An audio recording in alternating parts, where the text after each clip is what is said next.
From Wall Street Journal Tech Live, I'm your host, Sehr Thadhani, and I'm here with the Managing Partner and Chief Strategy Officer, Justin Markell. Justin, thanks so much for being here. Thank you for having me. Absolutely. So tell us about Socialstack. So Socialstack was founded 2 years ago.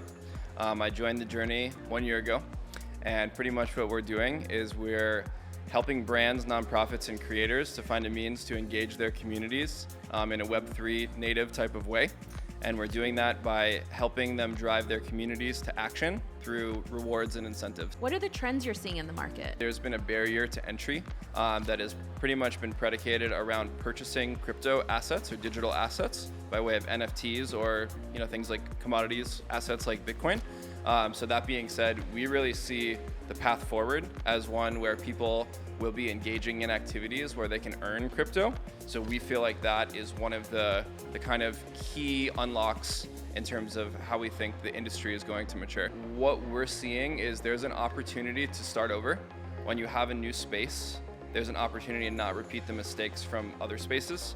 So there are a lot of groups out there who are certainly championing this. We need to see founder representation, investor representation, especially, but for us mostly, not only, but we're thinking a lot about consumer representation. Sure. So we're thinking around how can we help to get women and marginalized communities in the door with experiences using Web3 technology for the first time.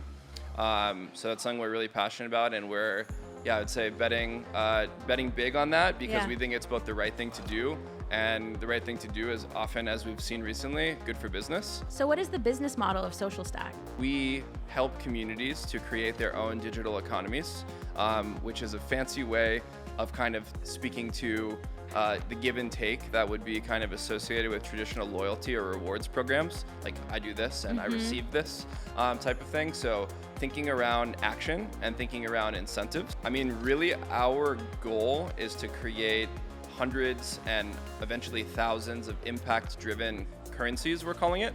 And these currencies, they don't need to have financial value as much as kind of social capital or redemption value. So that being said, we want to create hundreds, eventually thousands of these ecosystems for various brands, nonprofits, creators, where they're prioritizing people and communities. Well, thank you so much for being here and sharing your story. Absolutely. Thank you so much for having me. I really appreciate it.